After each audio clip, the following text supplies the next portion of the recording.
How have the Stars found themselves on the skid that we are on in the late stages of this season? Worst time to do this, where we've lost 7 of 9 games, 6 of our last 7. Well, let's start from the beginning where we played the Utah Mammoth to hopefully get our point streak, which was at 15, tied for the record to the new record standalone of 16 games. We did not. We lose 6-3 in that game.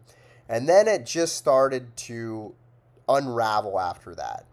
We knew going into it that this was a big game because we had a gauntlet of 3 games that would follow that game, and those being Colorado, with whom we were at the time in a race to maybe win the Central Division and get a favorable matchup instead of the Minnesota Wild, who we're going to play now. So with this loss, we completely burst the bubble. Whenever you have a big heater like that, when you come off of it, there's always a letdown, and I knew, this is not good going into these 3 games. And sure enough, it was not good. We lost we won against Colorado, but we gave up a overtime loss point to them, and then we would end up losing to both Minnesota and Vegas, and then go on to lose 2 more in a row to New Jersey and New York. So once we lost track of the ball on that 3-game rivalry divisional gauntlet, I was worried because we were going into a road trip that we just finished up on the East Coast. All teams going for broke, trying to stay in the playoff mix or break into the playoff mix from the outside of the bubble, where they were all in close proximity to either making or missing the playoffs. They're all rough and tumble teams on the East Coast, which generally does not bode well for the Stars. And we would end up losing 4 of those 5 games. The only one that we won, it's really hard to get that excited about, was the Pittsburgh game, where we beat a team essentially 4-3 when you take away the empty netters, that was without their 2 best players in both Crosby and Malkin. So when you look at the numbers of these games, one of the things that stuck out to me, and I put numbers to it, was that our power play was falling flat when we needed it the most. If you look at the raw numbers across those 9 games, 27% is pretty good, close to where we are on the regular season. But when you talk about the 4-on-4 opportunities, the 5-on-3 opportunities, we didn't have any majors, but you would include that in here, as well as the third period power plays, when the game was on the line the most. I call this clutch power play percentage. We were only 8%, 1 for 13, right? So the power play accounted for way too much of our scoring, where 59% of our goals came on the power play over those 9 games. Our 5-on-5 play struggled. We were a -7 in 5-on-5 play over the course of those 9 games. Our physicality hasn't been there. Specifically, players like Bixel and Ernie, I just haven't seen it. You can throw Jamie Benn into the mix. He's the captain of this team. He needs to be doing more. He's been playing well offensively, but sometimes you've got to reach into your bag of tricks and throw a big hit, go beast mode, drop the gloves. We didn't get it. We were outshot over this skid. We were out hit over this skid. Our penalty kill underperformed our season average by a few percentage points. We had, going back to the physicality, we had no fights over that East Coast swing against teams that fight a lot out there on the East Coast. So we had a lot of opportunity to jumpstart the team by maybe having a little line brawl or something, right? We've seen across the league, we got goalie fights happening left and right. There was a good one last night between New York Rangers' Shesterkin and Markstrom, right? the Rangers are outside of the playoffs. They're not getting in at all. There's no chance. They're showing more fight. They're winning games right now than the Dallas Stars are, for instance. So goaltending. Speaking of goalies, awful for the Dallas Stars. Beginning with Jake Oettinger, who his save percentage was a .846 over his 6 starts that he had, in which he beat nobody. Even on his best nights where he had very good save percentages, he still lost the save percentage battle to whoever he was on the other side.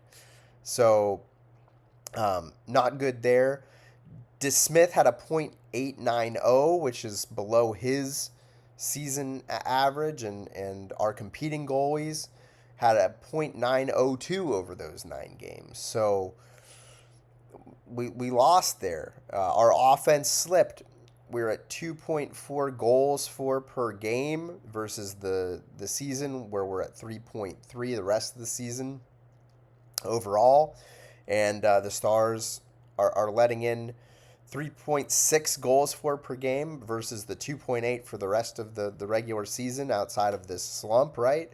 And we've got all these injuries that have stacked up that have played into some of why we've been losing these games. But at a certain point, you got to find ways to do better than what we've done. Injuries right now are Sagan, who's done for the year. Rope, we've missed him with that lower body injury. Radek Faksa, so there's 3 centers right there. Steele, add another center to the mix who plays center at times here. We lost Bunting, Bastian, and Myers as well. Bunting, Steele, Bastian, Myers has been over the last handful of games. So it's been rough. It's been rough, and the Stars have got to find a way to somehow pull out of this skid before we lose home ice advantage to the Minnesota Wild, who are now 6 points behind us with 1 game in hand. That 1 game in hand right now, their next game is Vancouver, which is far and away the worst team in the league. So you got to assume that they're going to win that game, and the Stars have got to find a way to muster up something. Their next game is against Winnipeg, who has quietly snuck back into the playoffs picture. They are only 1 point out of a wild card spot, and we're going to have the same issue that we had against all these teams on the East Coast, where we're dealing with a team that is fighting for their playoff life. So that's going to be a tough game. Then we go in and we have games against Colorado, Calgary, Minnesota, I think is the order. So 2 of those games, absolutely brutal games, and the Stars have got to figure this out quick. Let's talk about the game. Before we get into the game, I want to talk about Jim Nill, who we brought back. This is some good news for you outside of all the doom and gloom there. We got Jim Nill back for another 2 years that they've extended his contract to go through 27-28. Jim Nill has his fingerprints all over this franchise. You can nitpick some of the moves that he's made, but at the end of the day, the core of this team was built through the scouting department that Jim Nill is responsible for. Drafting was horrible before Jim Nill came here, and it's been night and day since then. We have all the confidence in the world with him at the draft table. When he's got picks, I hope he stops conditioning away our picks. But that's good news. We had for this game, we had Cameron Hughes in for his debut as a Dallas Star. I think he had 4 games with Boston, so it's very fitting that he got the call up for this one. I'm sure that factored into why they brought him up specifically, but he is the far and away the leader of the Texas Stars in terms of points, mostly as a setup guy out there, and he's also an assistant captain. So It'll be interesting to see what he does with the team if he stays, if we don't get other players back. Other roster moves were Labushkin in for Tyler Myers, who was out, undisclosed injury, probably from that hit that he took in the Philadelphia Flyers game where he left and then came back.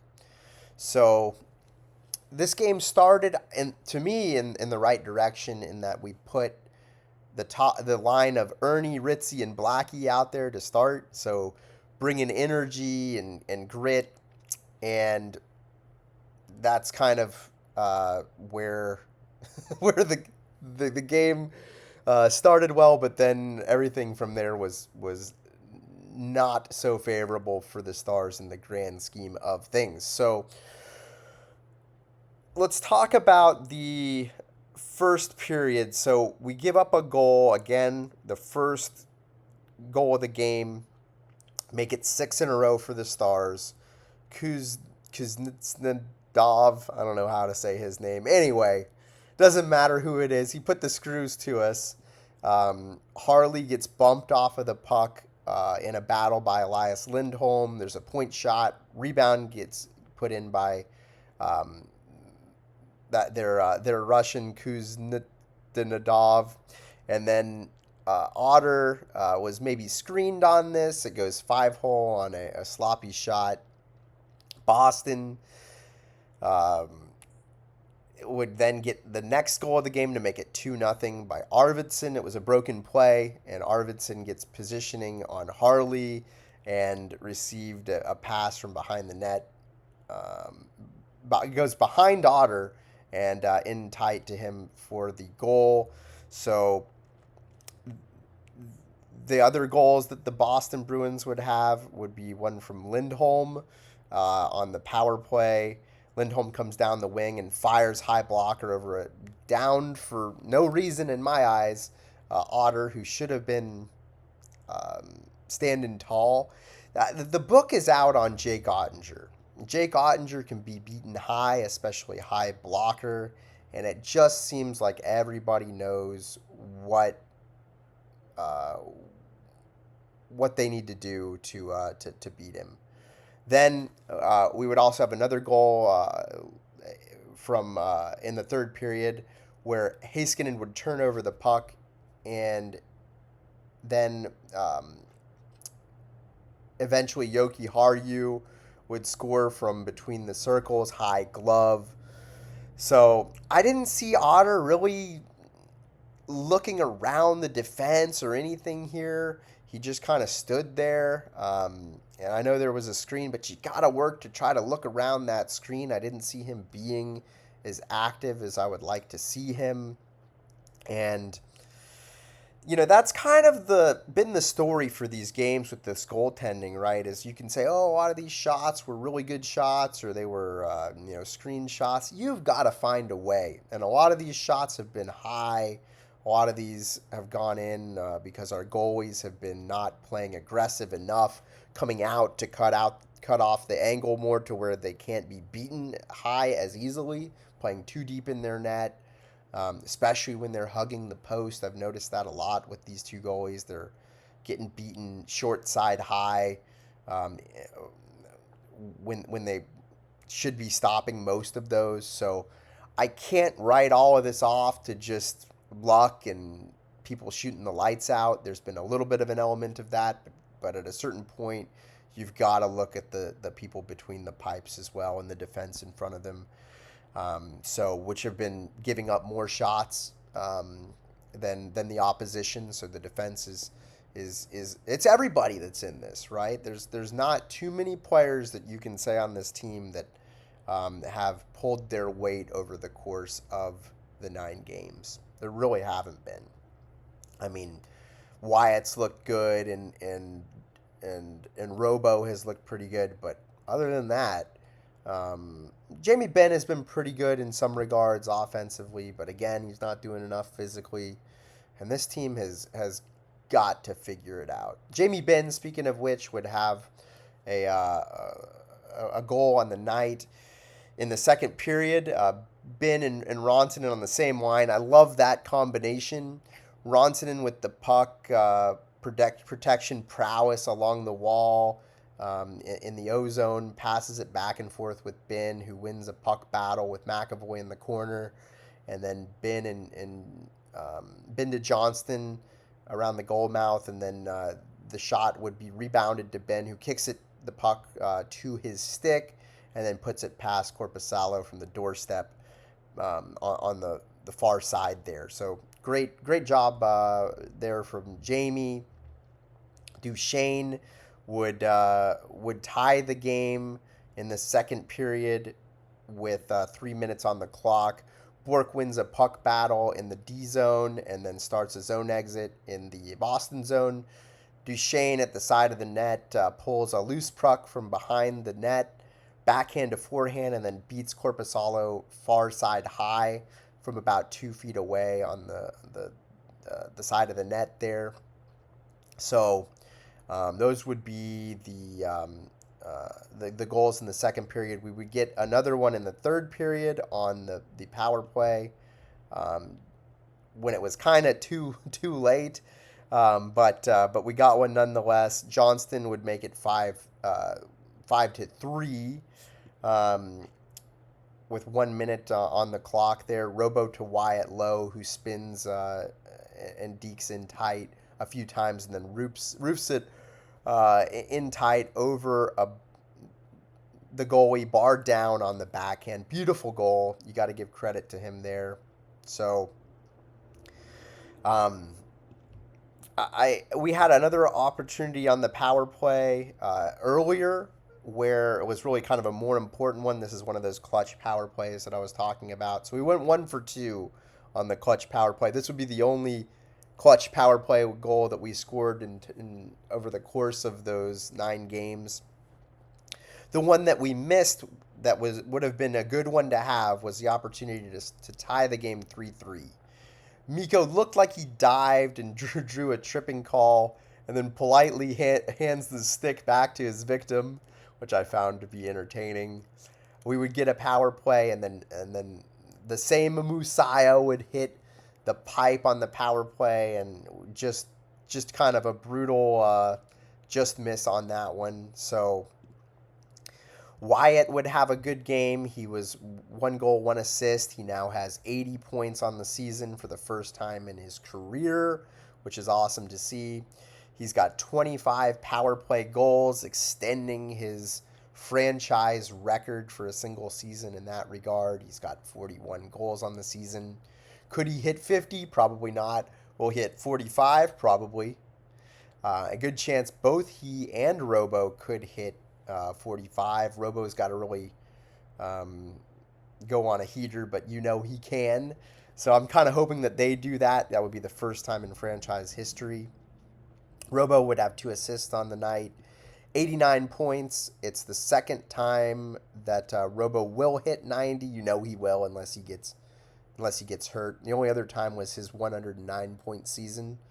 So we got a Hattie from the opposition. Arvidsson had 2 empty netters, and one that was a for real one. Dallas would go 1 for 3 on the power play. Boston a little better. They would go 1 for 2. Dallas would be better in terms of turnovers to the tune of 3 in the right direction, but just doesn't get it done.